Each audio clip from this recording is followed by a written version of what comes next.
Raymond Edwards is in the house, and he's a local author, lives in this area, and we connected a few weeks ago, and he's got a book that he has written, and we're going to delve into what that book is all about. Right. It's called The Elijah Syndrome, and before we get started, Raymond, where can we get the book? Well, of course, I have some copies myself, but the easiest way to do it is to go to Amazon. Okay. Okay. And just type in the Elijah Syndrome, or type in my full name, Raymond Franklin Edwards. Raymond it's Franklin available Edwards. Okay. in paperback or Kindle. Kindle. If you prefer Okay. that. So, Okay. yeah. Okay. So, what's the book about? Well, the subtitle really tells what the book is about, how one minister deals with a bipolar condition. If you give me just a moment, on the back of the book, it explains the title. Okay. But I have a friend in close to Conway who called me and said, Ray, I read the back, and he said, you know, I love stories about Elijah, but I want a book about you. And I said, well, the book is about me. So I called my publisher, and I said, can I change that paragraph on the back? And she said, well, for a small fee, we can do that. Oh, we'll do anything for money, right? So, So the new edition, which is coming out in just a few weeks, will have a changed paragraph on the back. And let me just, and I don't like to read stuff particularly, but I do want to read. It's very brief. Okay, go ahead. But this is about you. This is what the back will say on the new and this pretty well tells you edition. about the book. And this will give you more of an idea All about the book. Okay. After 48 years of ministry, I found myself being more and more sidelined by episodes of depression. This was extremely difficult for me because it was hard to line up with my long-held views of spiritual and mental health. Then, while pastoring my wife's home church, which is Union Baptist out close to where you live, I had a complete emotional breakdown.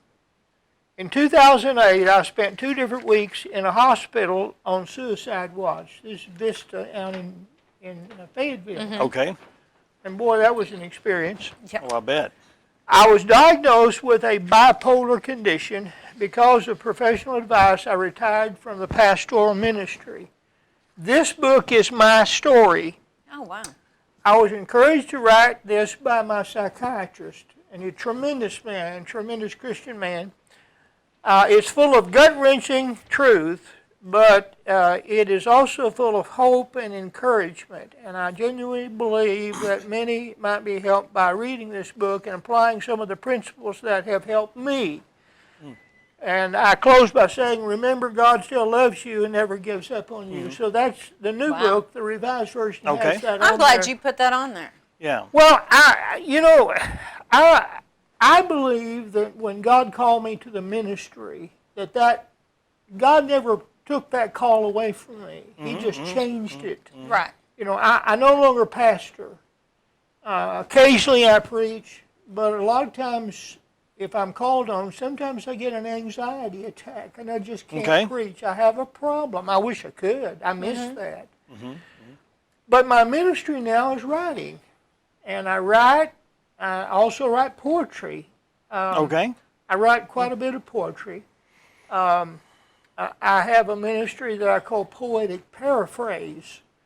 Sometimes, for instance, I write, I do little cards, get well cards. For instance, I take a little verse of scripture like Hebrews 4:15, and I make a little card. This one is 4:15. I'm not even sure I can quote 4:15, but I paraphrase it by saying, you're covered by prayer, and it has to do with physical suffering. Jesus knows your woe, can make you whole, can fill your soul. And that's a poetic paraphrase of that verse, and it's just a card. So I've done hundreds of these poems, and so that's my ministry. Now this book, of course, I really believe that if people will read this, they will not only understand a lot more about mental illness, but they'll also appreciate the fact that because you have mental illness, God's not through with you. Really It's not the end of your story by any means, I'm sure. No. In fact, I have a friend who, he's a doctor, but for 30 years he has practiced or worked in the ER department of a hospital in Columbia, Missouri, and he had bipolar 1. You know, there's bipolar 1 and bipolar 2. I have bipolar 2, which is not as severe as bipolar 1. I explain that in the book, the difference. Bipolar 1, people actually see visions, hear voices in their head. He had bipolar 1. Wow. But now he's a doctor, has been for years, in a hospital in Columbia, Missouri. It's amazing. And people just don't understand that because you have a brain malfunction, I call it a brain malfunction in my book. I give it a different title. Is it? I don't know a lot about it other than people that I've known that had bipolar symptoms. Is it a chemical imbalance, Yes, or is it? That's exactly what it is. Okay. It's a chemical imbalance in your brain. If you do a brain test, or if you put somebody under a machine like an MRI, you can see the brain waves are not normal. Now, it can be caused by different things. Yeah. And it can be exacerbated by different things. For instance, if a person has a bipolar condition, now it used to be called by different names. It used to be called, people used to, coming back from war, they used to be called shell-shocked. Or there's different words used to describe it. But bipolar simply means that you can be up one moment or be completely down the other. And it's more, to me, it explains it better by saying manic depressive. Well, that's the old because that's the terminology. symptoms that you And get. that's what it used to be called before it was called bipolar. You know, two poles. It was manic depressive. Right. Manic is the up Right. mood. You feel like you can conquer the world. And then Depressive, you're down in the cellar. Yeah. yeah. Now, and it's like on a graph, on a line. Some people are more toward the manic side. Some are more toward the depressive side. Some people are 90% depressive and 10% manic. Some are 90% manic and 10% depressive. There's varying degrees. And I try to explain that in the book. And but doesn't really matter where you are on the line. You know, you can be in the middle or to one side or the other. You're still manic depressive, and you never know where you're going to be at any given time. Now, it can be caused. There's a genetic component to it. In other words, it's inherited. In my case, there's a genetic component to it. I have people in my family who have experienced it. It can be caused by a brain injury. It can be caused by drugs. It can be exacerbated by drugs. That's terrible. There are a lot of people who have that, and then they take, they take drugs, and of course. It just makes it worse for them. Oh yeah, Yeah. it is. You've obviously done a lot of research about it and learned a lot through this whole process. Yeah, I have.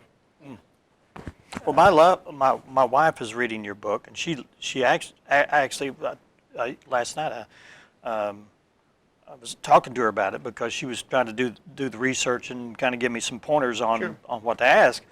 And I said, well, overall, how you enjoy the book? She goes, it's very interesting read. So I would assume that people that are interested in the topic or a subject would love to hear it from a first-person point of view. Right. Yeah. Yeah. Well, and of course it is. I write it from the first person. It was difficult for me to write in one way because it kind of helped me and caused me to go back and become very introspective. I went back in my ministry to the very first And I realized that I've had this problem a long time, but I didn't know it. Yeah. I even probably had this problem when I was a teenager. And people would say, well, you're really a moody person. You're very moody. And I was very introverted. I didn't even date anybody till I got out of high school. Now, that doesn't mean if you're shy that you're bipolar. Don't Right, misunderstand me at that point. A lot of people are shy. It doesn't mean they have a problem mentally. Yeah. But for me, it was just extreme shyness. And then when I got into the ministry, I was very outgoing, and but I had these seasons of time when I would feel this depression, and this is all documented in my book. One of the things. Now, I'm a real talker, so I don't want to monopolize this conversation. You guys need to ask me some questions. I've got a couple more questions, and then but my wife, and I want people to hear this, a person with bipolar is very hard to live with. That's why a person with bipolar, their partner often leaves. There's a lot of divorces that take place in couples where one of them is bipolar. I don't know how my wife is still. We've been married 55 years.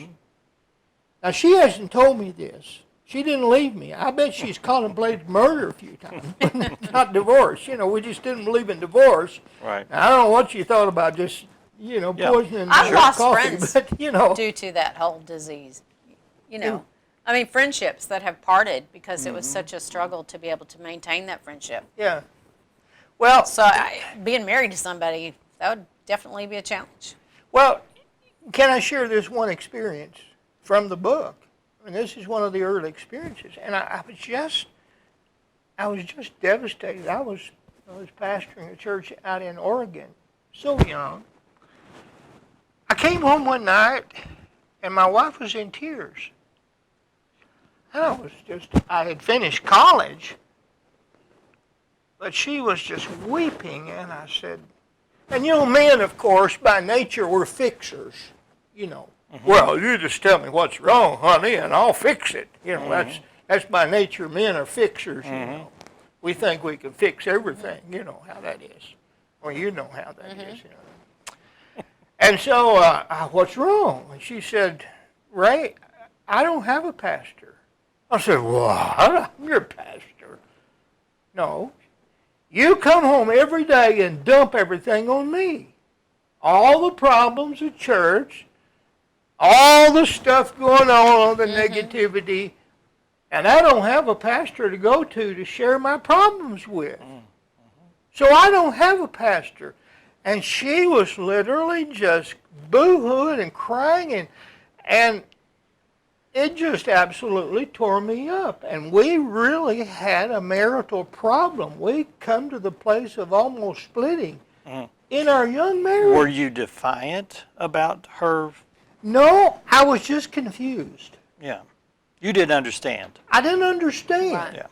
Here it was, the problem staring me in the face, and I was still in denial. And I guess I thought, well, bless her heart, she's just young. And here I was almost as young as her, but I was still thinking it was her problem. Yeah. I still didn't realize it was mine. And as the Lord would have it, we got acquainted with a Christian psychiatrist. He helped us a Thankfully lot. so, yeah. But I still didn't realize that it was my problem. See, and I won't get into detail, but I thought it was something else. And he did help us a lot. I had him in our church, in fact, and it helped. It helped. But so I began to set about to try to change some things, but I didn't really see the problem as being. I thought the problem could be fixed, and I had to. Yeah. So I had to do this and this and this and this. I was very goal oriented, and but I didn't really see that my problem was depression and all of that. And that plagues a lot of people. They don't know. Yeah. And they are like you were. Yeah. They were going through life blindly, not knowing Yeah. how to fix it. Yeah. And you've figured out how to fix it. Let's talk about the book one more time. The title of the book is The Elijah Syndrome. Now, some people are a little bit confused about the title, and I don't know. In retrospect, maybe that was the wrong title. Now, But did you think that Elijah had bipolar? no, and I make it clear in the book. Okay. It's the largest chapter. I call it the Elijah Syndrome, and the reason I entitle it that is if you study the experience of Elijah, and you have to be a little bit biblically literate to do that. But as you read the book, I explain it. Elijah was probably considered the greatest prophet in all of Israel. But Elijah had a confrontation with the prophets of Baal on Mount Carmel. And he had a tremendous time. I mean, he called and prayed, fire came down out of heaven, and it could have been the beginning of a great revival in Israel. I mean, the prophets of Baal prayed all day, and their God didn't answer because their God is no God. And when Elijah prayed, here come fire down out of heaven and consumed the offering and the water, and I mean, it was wonderful. Well, Ahab and Jezebel was, well, nobody names their kids Jezebel, you know, even today. She was pretty wicked. But it didn't change her, and when he killed all the prophets of Baal, she said, I'm going to kill him. He messed with my prophets. And I guess Ahab at that point had just literally had enough. And lo and behold, he ran from Jezebel. Here was this great prophet who ran for his life. And under a broom tree, he laid down and wished to die. Now, I don't think he had bipolar necessarily, but he exhibited some of the very symptoms of bipolar. And I begin to list all those things that he experienced. And it's amazing when you study his life that I listed, I don't know, must have been 15 things that he exhibited as symptoms of a bipolar person. No, I don't think he had it, but it's an interesting study. And I say now, if you have some of these symptoms that Elijah exhibited, you need to get some help. For instance, a death wish. He said, I want to die. Kill me, Lord. Well, I wanted to die. God said, no, I'm not going to kill you. And so God said, I'm going to go to heaven's pharmacy and give you some medicine. I told my psychiatrist if we had the formula for that, we could sure help a lot of people. I don't know what God had, but whatever it was, he spent the next 40 days and didn't eat or drink and was just powerful. I mean, heaven's pharmacy. And I also tell people, look, I run into people all the time and say, well, I just don't believe in taking medicine. And I say, there's nothing wrong with medicine. God give us wisdom. I've met people, I've dealt with people with bipolar, and one of the worst things a person can do is quit. They get to feeling And they good. do. They get And to they feeling quit their good and they medicine. quit taking their medicine. I say, don't do it. Yeah.